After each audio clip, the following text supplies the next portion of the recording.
Where else you guys going?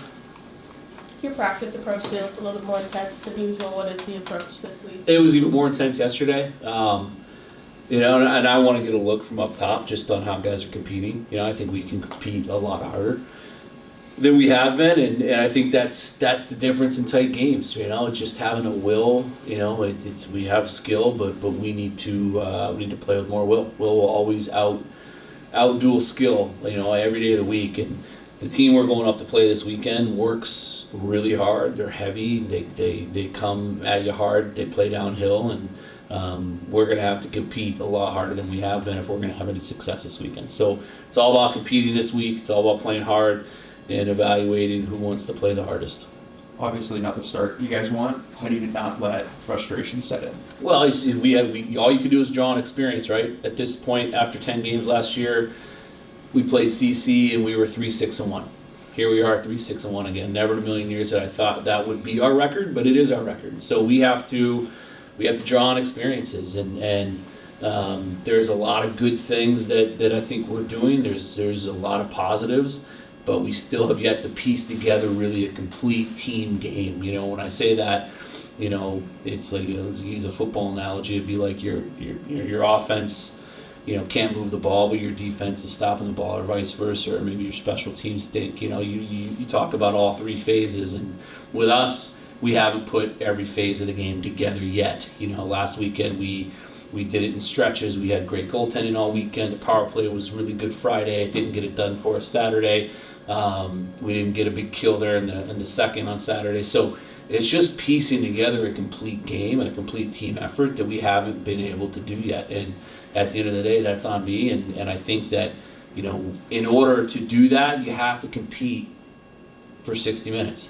You have to compete, and that's, at the end of the day, you can talk about so many things with this game, but the most important thing is winning your battles, winning your races, and just wanting the puck more than the other team. It's a really simple game when you break it down, and that's what we're trying to do for the guys this week, and making sure we go on there Friday and we give it our best competitive effort that we have of the season. Last time you guys played Nodak as a ranked team and they were number 6 in the country was in Vegas in 2023. What do you think for guys like Smolen and Joel who were a part of that team, if you kind of just bring that same energy back to this? Yeah, I mean, similar. Again, another similar circumstance where, I think they were 5th in the country when we went up and played them, and played in front of more of their fans up there than we will this weekend. There was 18,000 of them in Vegas, and this weekend there'll be 13,000.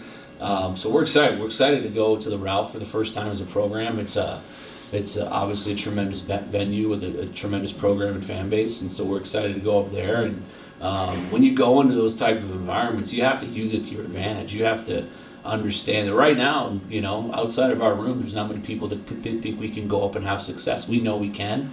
We know what we're capable of still, and we believe in what we're capable of still. And you got to draw on experiences, and we've gone in the road into situations like these before, in tough environments, and had success, and we believe that we can on Friday. You understand both nights last weekend. What did you see at the end overall? He just competed, right? I think if our guys competed half as hard as Herbs did all weekend, we probably would have had 2 wins, And Saturday, it was, like I said after the game, and then watching the tape and tearing apart the numbers, it was a really evenly played game. Herbs played so well. He should have had a shutout. I mean, we took a really dumb penalty at the very end of a kill that put us down 4 minutes straight, and we just couldn't get all the way through it. I think they scored 17 seconds left on it. And then we put it in our own net. I mean, Dowder's stick was a great tip, just in the wrong net. So two things that are completely controllable and self-inflicted that beat us, that we have to cut out of our game, and I know we will moving forward. But the game was winnable. We played it to be winnable. It was a kind of a teeter-totter stalemate both ways. They played a really good road game for CC, but it was a winnable game. And at the end of the day, both goalies played really well. I thought both goalies played well enough to earn a win. They got the bounce off Dowder's stick, and that was the difference. What is it like seeing a freshman in his third and fourth game and playing like that with that type of intensity? And how do you think the rest of the freshmen can kind of try to match that? Yeah, I mean, we want the whole team to match it, and you know, when you have a goalie that's kicking and really competing and has some swagger, it starts to filter out to the rest of the team, and that's what we're hoping happens. But with Herbs, it's not a surprise. You know, he's a seasoned goalie that's played on big stages in the World Juniors twice, and in different international events for Slovakia. So, you know, he's not going to go to any environment and be intimidated. He's been on a big stage, and if you know the kid like we do, he's just, you know, he's got no pulse in a good way. You know, he's got a ton of swagger to him, and so it was a great weekend there from him, and there's going to be plenty more of those ahead. And Haz, we still believe in Haz in every way, and Haz is going to get his time, and he's going to have his games where he wins for us. So we're you know, I think the goaltending position is right now the least of our worries. Is Herbs going to start Friday? TBD. You know, we don't know. We're going to figure it out. You know, it's everything's on the table right now from the net out. He was just the last one on the ice at practice today, just working on drills by himself. Who's that? Cruz? Herbs. Oh, Herbs, yeah. Yeah. What can you say about him? Just like beyond his play on the ice. He just works. Like he's just a pro. Like he's got this vibe that the guys want to be around him. You know, and he's an infectious kid in such a positive way that I know that it's just gonna pick up more steam and kind of filter into the rest of the group, you know. So he works hard. He's usually the first one here almost every day, in the gym, going through his routine and his pre-practice routine and doing what he has to do. He takes a pro approach, and you can see it pay off in his results. You mentioned the mistake from Dowd, the unfortunate bounce on his end. He wasn't in the lineup Friday night. What went into that decision on your end? He wanted him to reset that. Outside of that one mistake, he played a really good, steady game, you know, and that's what we need out of him as an upperclassman. And on most nights, our oldest D in our lineup, we just need him to be reliable and steady and move pucks, and then everything else from there will trickle downhill, and he'll start to make plays and get his confidence. But that's just a mistake that you know, I don't really know what goes through, you know, a kid's head when they shoot a wrist shot with no traffic in front, and you try to get a stick on the puck. I think obviously he would love to have that mistake back, and I've never seen him do that before. It was just one of those things, and man, it hit the heel of his blade and just perfectly went to where the only place it couldn't go if you're us, and it was one of those things. It's a bad balance that right now is going against us, and it is what it is. But it's on us to change. You earn your luck in this game. That's why it's such a great game. It's an honest game. Hockey's the most honest game there is, and you earn your puck luck. You know, and even on Friday, I thought, you know, with the way that our guys, the resolve that we showed, we know it's there. The way we came back and tilted the ice in the second period after really having our worst period of the season, getting down 3. I think we earned the bounce that ended up on Shim's stick to tie it. You know, it's just the way this game works, and so we got to continue to go. We got to continue to compete and believe in what we have, because we do. We've been here before. Like I said, just a year ago, we were 3-6-1, and not a person in the world thought we could go to Denver and have success. And I don't think there's many people outside of a room that think we're going to go to North Dakota and have success. Do you think a mistake like that is just guys trying to do too much to snap out of the funk? I couldn't tell you, honestly. Like, you know, it's just one of those things where he's probably sees the puck and he maybe he saw green pastures in front of him and open ice and thought he could you know, just kind of knock it down and go. But I, you know, I don't know. It's one of those things where, like, I don't even address it with him, because it's hockey. It's a bounce. It's a mistake, and you know, I know it's a tough one for anyone to make that makes it, and the last thing you want to do is ride a kid when they make a mistake like that. It wasn't an intentional thing. You know, I'm more upset about the penalty that Tucker took to put us down an extra man than anything.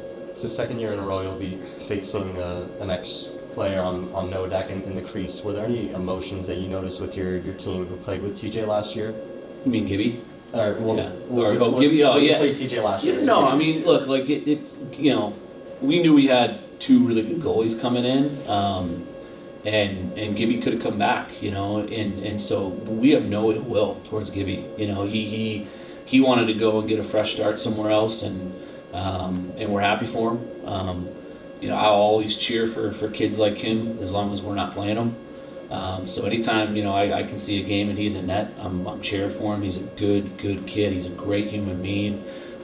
We know how good he can be when he's hot, so if he goes Friday, we'll be ready. When you played against TJ last year, were there any advantages that you had because you had seen them in the crease so many times? I don't think so. I mean, they're both great goalies. They both did a lot of really good things here when they were at ASU.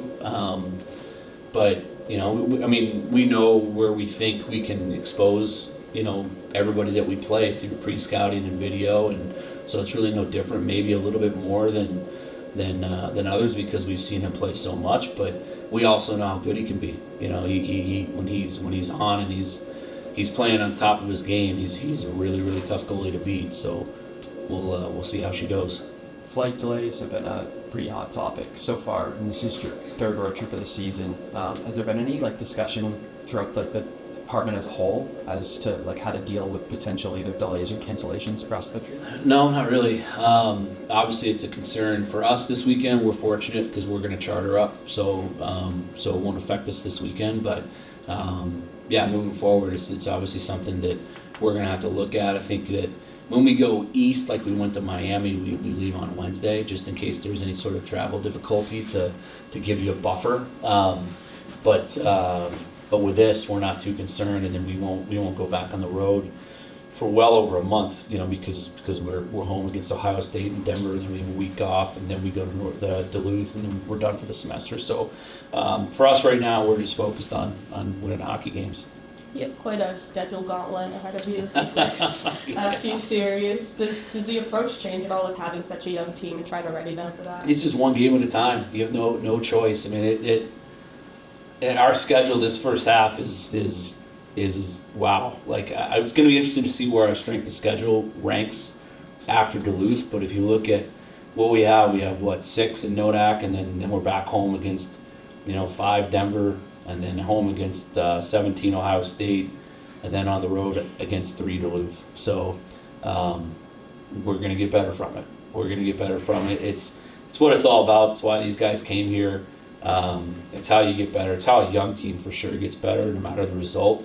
It's why you have to be so process driven right now with this young group, and it's all about competing. And we know if our guys compete, we can beat anybody. We can. So we just have to get a little bit more out of every single player, and we will. And we get through these next 8 games with some success and focus on the process. The back half should be a lot of fun. Coach, you mentioned how a lot of these games, your goalie's pulled, are very close games. Is it kind of difficult? Is there a mental component to try to work through that frustration? It's well, if you look at every loss last year that we had was also with a goalie pulled or an overtime. This year, so far, we've had our goalie pulled. So for me, close games, it's all about compete level. It's just finding a level of grit that we haven't found to make sure that we're not in those situations. I loved the resolve Friday and the grit to come back from 3 down and get 2 points in a shootout. And then in games like Saturday, you're 0-0 halfway through the game again. It's anybody's game, and you got to find a way to compete your way into a lead at home and give the building some energy and some juice. And I think it's as simple as that. Just digging in and finding more compete out of every player in our lineup. That's what it's all about for us right now. All right, we'll wrap it up there. Thanks, guys. I know we found ways to lose again, so we have a lot to work on, and that's what we're doing here every day. Yeah, I don't have anything else to interview with. Like you said, we make some mistakes that are fatal. So we obviously have to work and get better. Capo, last year, similar start this year. What's it going to take for this team to turn it around like you guys did last year? Yeah, just take a look at the mirror a little bit. The answers aren't anywhere but within ourselves.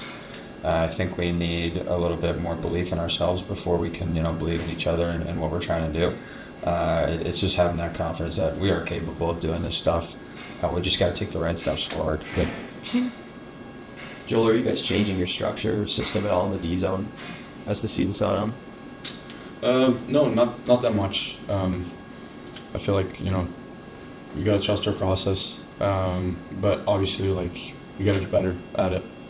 But it'll come eventually. You said your D core that you have this year. How do you feel like they're progressing throughout 10, 11 games? Well, it's always hard to start. It's a big step up, but they're getting better every day, and it's gonna get good at the end. So they'll be fine. What's the next step you want to see the young guys on the D court take? Play with a little bit more confidence. That obviously comes with as the more games you play, the more confidence you get. So that's the only thing I want to see, honestly. Are there any things that you've kind of noticed, freshman year mistakes that you may have made last year that you tried to help them out with this year? Well, it's more of these things where you maybe have to simplify your game a little bit more since the game's faster. I think that's the biggest thing. Kyle, your freshman year, you guys are kind of in a similar situation going on the road, although it was in Vegas to face a high NODAC team. You guys are unranked. What do you just kind of remember from that series you guys can kind of try bringing this year? Anybody can beat anyone on any given night. It's just who really wants it more, and it doesn't matter where we're ranked, where they're ranked, how our last three went, how their last three went. It's just when the puck drops, who's going to want it more. I think that's what's going to kind of be the story of our weekend, is if we want it more, we're going to get it. If they want more, they're going to get it. But I think we need to decide, right now, what kind of team we're going to be. Are we going to be reactive or are we going to be proactive? I think this weekend's a great opportunity to get on the right side of the ball. So, When you guys have a slow start, how do you make sure the guys aren't pressing or trying to do too much to turn things around? It's just talking to each other as friends and teammates. We've all played this game for probably 10 plus years of our lives now. I mean, we've all been in big situations. We've all played in big games. It's just, I go back to this thing. I think I said it a lot in the locker room after the game, and I keep saying to the guys in the room now, is just kind of believe in yourself, believe in what you've done in your careers, that you can do this. You're here for a reason. Coach brought us all here for a reason. You just got to trust it and believe in yourself first. Kyle, Coach has talked about playing a full 60-minute game. There's been aspects that are there while some aren't, and vice versa. What's kind of your approach to, I guess, from a leadership standpoint, trying to bring everybody together so that everything's consistent? Yeah, it's just every time you have an intermission, that's a chance to either gain or lose momentum. And every time you go in that locker room, it's just got to be constant reminders of hey, we're up one. What do you think they're doing in their room? Well, they're getting fired up to come punch us in the mouth. Why don't we punch first? It's kind of stuff like that. It's when you go in the locker room, it's a chance to either shift the tides, tilt the momentum, or tilt the ice. We got to find ways to keep it consistent instead of I'm sure Coach said we haven't played a full 60 yet, and it's a matter of having that consistent approach when we go into the locker room after every single intermission. And once we do that, we'll be fine. But it's just a matter of the constant reminder of hey, we've been in this situation before. Let's finish the job here, sort of thing. So, First time going up to the Ralph for you guys. Maybe what are you looking forward to, or how can you use that environment to your advantage? There's a lot of energy in the building, right? I mean, it's a crazy place to play, but I think it's a great experience for anybody to go up there and see what that kind of atmosphere is like. I mean, you can feed off it. I mean, and all energy is energy, whether you make it yours or theirs. You got to find a way to turn that into yours. So I'm excited.